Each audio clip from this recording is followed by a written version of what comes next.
నమస్తే అందరికీ. మనం కొద్ది రోజులుగా చూస్తున్నాం వైజాగ్లో ఉన్న గంగవరం ప్రాజెక్టులో సమ్మె జరుగుతుంది, అంటే స్ట్రైక్ జరుగుతుంది. సమ్మె చేస్తున్న వాళ్ళు అంటున్న మాట ఏంటంటే మేము పెట్టిన డిమాండ్లు నెరవేర్చలేదు అని. వాళ్ళ డిమాండ్స్ ఏంటంటే సస్పెండ్ చేసిన వాళ్ళని వెనక్కి తీసుకోవాలి, శాలరీ ఇంక్రిమెంట్ చేయాలి, గుడ్ విల్ పెంచాలి, ఇలా కొన్ని డిమాండ్స్ పెట్టారు. ఈ సమ్మె వెనుక జరుగుతుంది ఏంటి, సమ్మె పూర్వపరాలు మొత్తం మనం ఇప్పుడు తెలుసుకునే ప్రయత్నం చేద్దాం. ఇప్పుడు మనం ఒకదాని తర్వాత ఒకటి చూద్దాం.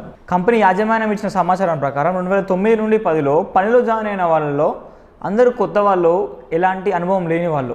వీళ్ళు చాలా లేజీగా ఉండేవాళ్ళు. వాళ్ళ వల్ల కంపెనీకి కావాల్సినంత పని జరగలేదు. తాగేసి పనికి వచ్చేవారు, పొద్దున్నే చేపలు పట్టడం, రాత్రి పనికి వచ్చి పడుకోవడం ఇలా చేసేవారని.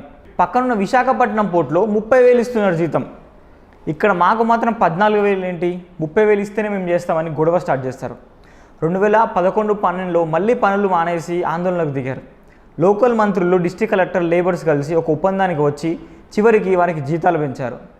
తర్వాత 10 సంవత్సరాలుగా వరుసగా జీతం పెంచుతూనే ఉన్నారు కాబట్టి గొడవలు తగ్గాయి.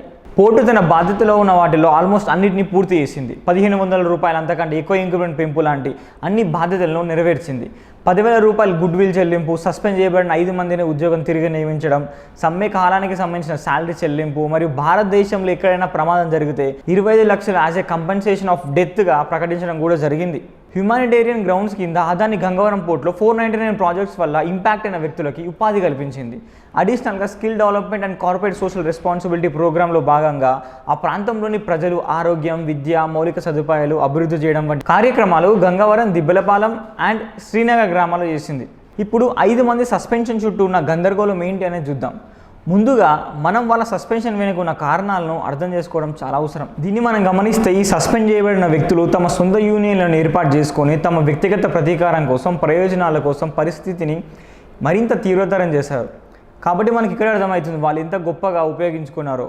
నిరసనకారుల మధ్య ఇంటర్నల్ గొడవలు ఉన్నాయి. యాజ్ పర్ ఇన్ఫర్మేషన్ సపరేట్ డిమాండ్స్తో 2 గ్రూపులు డివైడ్ అయ్యాయి. ఒక గ్రూప్ వీఆర్ఎస్ని తీసుకోవాలని కోరుకుంటుంది, వేరే గ్రూప్ ఆర్గనైజేషన్ చేసిన పనులకి సాటిస్ఫై అయ్యారు. ఎవరైతే సాటిస్ఫై అయ్యారో వాళ్ళ పని చేసుకోవడానికి వెళ్ళనివ్వకుండా తీసేసిన ఉద్యోగులు అడ్డుపడుతూ ఇబ్బందులు కల్పిస్తున్నారు. ఇప్పుడు జరుగుతున్న సమ్మె వల్ల పోర్టు పనులను చాలా ప్రభావితం చేసింది. దాని కారణంగా స్టీల్ ప్లాంట్కి బొగ్గు సప్లై తగ్గి తద్వారా ప్రొడక్షన్ లెవెల్ తగ్గింది. ఇంకా గమనించినట్లయితే అదే పోర్టు పవర్ ప్లాంట్ కూడా బొగ్గును సప్లై చేస్తుంది. దీనివల్ల ప్రొడక్షన్ అండ్ సప్లై తగ్గుతుంది. అసలే ఇది వేసవికాలం. లక్షల మంది ప్రజలను ఈ సమ్మె ఇంపాక్ట్ చేస్తుంది. టెస్లా లాంటి ఇన్వెస్టర్లను రాష్ట్ర ముఖ్యమంత్రి ఆకర్షించడానికి ప్రయత్నిస్తున్నారు. ఈ యూనియన్ సమస్యలను, వీళ్ళు ఉండే తీరును, వీరి ప్రవర్తనను పరిష్కరించకపోతే ఆ ప్రాంతంలో ఆర్గనైజేషనల్ ఎస్టాబ్లిష్మెంట్ జరగదు. చివరికి ఎకనామిక్ డెవలప్మెంట్ కాదు, దానివల్ల ఆ ప్రాంతం డెవలప్ కాకుండా అయ్యే అవకాశం ఉంటుంది. ఇది ఈ గంగవరం పోర్ట్ సమ్మె యొక్క వివరాలు.